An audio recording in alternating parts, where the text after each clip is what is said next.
Welcome to Taking Care of Business on News Talk 1180 KERN for the best in Saturday Talk Radio at 1 o'clock and on 1230 KGEO at 10 o'clock Saturday, and for the best in Wednesday Talk Radio on 1410 KERI, the Christian station.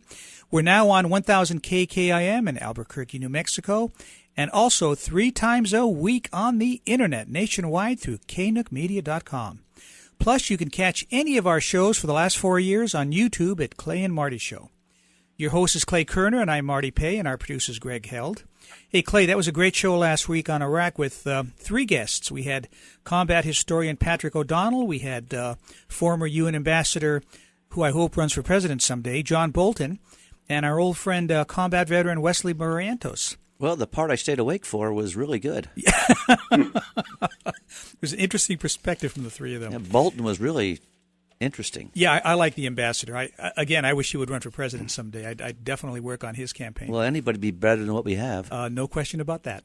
But today we have another exciting show. In the second half, we have the new majority leader of the House of Representatives, Kevin McCarthy, will be on the show. Friday. And but now, by phone, we have a gentleman we've had on the show before. We've had the pleasure of talking with before, the former budget director under President Reagan and the author of a great new book, The Great Deformation, David Stockman. David, welcome back to Taking Care of Business. Well, thank you very much. Happy to be with you. David, the other day I was watching TV, my wife and I, and all of a sudden here pops on a commercial and with your smiling face on it, and I go, honey, that's the gentleman I'm going to have on the show this weekend. So you're doing a commercial now. Well, maybe I did. I'm not sure which one it was, but generally, no. I'm trying to become an opinionator, I guess. I have a blog called David Stockman's Contra Corner. I post some thoughts every day about what's going on Wall Street, Washington, the whole sort of economic and financial mess that we're getting into, the bubble that keeps inflating every day and puts us in more and more danger. A government in Washington that doesn't seem to understand we have $17 trillion of debt, and it continues to expand, and they do nothing really to address the long-run problem of big government, big entitlements, and adding to the national debt at these huge numbers year after year. So I, comment on all of that. I post other people who have similar views on the dangers and the risks that we face. And how that ended up in an advertisement, I'm not sure. But any way to get the message out, I guess that's the point. Yep. Well, I one of the reviews I read on your book said that the gentleman said that you have said that Wall Street and the Feds have taken the economy hostage. Explain that remark. Well, in a free enterprise system, which is what our prosperity was based on and our historic achievement in America was based on, the price of interest rates on long-term debt, interest rates in the short-term money market for, overnight funds or short-term borrowings, the price of stock, the price of real estate, financial assets generally should be set by supply and demand as thousands, if not millions of people interact on a daily basis in the market in something that's called price discovery. And you get honest prices that give signals to investors, that give signals to the entire capital system on how growth can happen and investment can efficiently occur. We have lost all that. We now have 12 people sitting in the so-called open market committee of the Federal Reserve in the Eccles building in Washington, who have decided they will peg the interest rate, and they have set the money market rate at 0 for 6 years and counting. We're in the 7th year now. They have determined they know best about the housing market and tried to peg, the mortgage rate on 30-year money at ultra-low sub-economic levels, in other words, levels that made no sense. They are constantly intervening in the market with bailouts and liquidity and money printing that are an attempt to, peg and prop up the stock market on the theory that if people only have enough paper wealth, suddenly the economy will be better off, which we know isn't true. Real wealth comes from investment, production, blood, sweat, and tears in the real Main Street economy, not speculation on Wall Street. So that's really what I was addressing in that whole thing.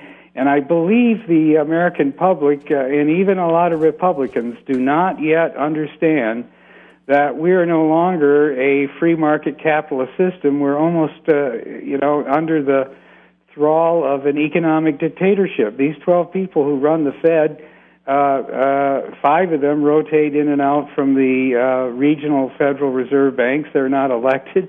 The members of the Federal Reserve in Washington are appointed, but for long terms. And as a result of that, we basically have lost, the essence of what was a democratic and free market capitalist system.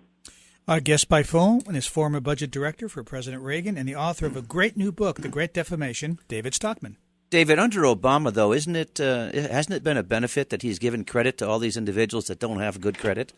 And he's helped all these people buy homes, and he's given all these freebies away? Hasn't that helped our economy? Well, that's what the whole Keynesian myth has been, and not only that, the myth that's been pursued by Obama, but frankly the Bush administration before was just as bad when they were promoting, and Greenspan was part of it, the huge housing bubble that we had, from 2000 to 2007 that then collapsed. Millions of people were put into homes that they couldn't afford based on teaser interest rates that were going to fly up and leave them high and dry. And this is just a general part of a syndrome we've had, I would say, for the last 2 or 3 decades, and that is the notion that we can borrow our way to prosperity. If homeowners borrow enough money out of their home by cashing out the equity, if businesses pile on even more debt and do stock buybacks, if the government continues to push up debt and hands out more transfer payments, all of that debt is somehow going to make us more prosperous. No, it actually simply makes us more obligated to service and pay back those massive debts over time, and that's really what's bringing the economy to its knees. We now have $59 trillion, if you can imagine a number that big, of debt, public and private. That is government, business, finance, and households in America. That's almost 3.5 times national income. It's way off the charts of anything historically. When President Reagan went into office in 1980, I was part of that. The ratio was only 1.5 times. We had $5 trillion of debt on a $3 trillion economy, not nearly $60 trillion that we have today. So you can see how far things have gotten totally out of kilter.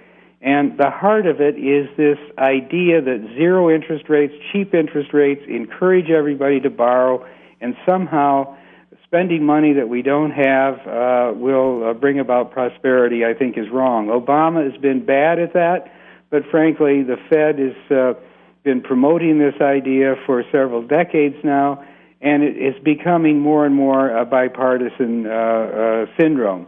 For instance, they're having a big debate today about whether or not we should extend the Export-Import Bank. Well, that isn't the job of the taxpayer to give cheap loans to Boeing. If Boeing can sell airplanes to places like Somalia and other countries around the world that have no credit, more power to them, but let them take the risk.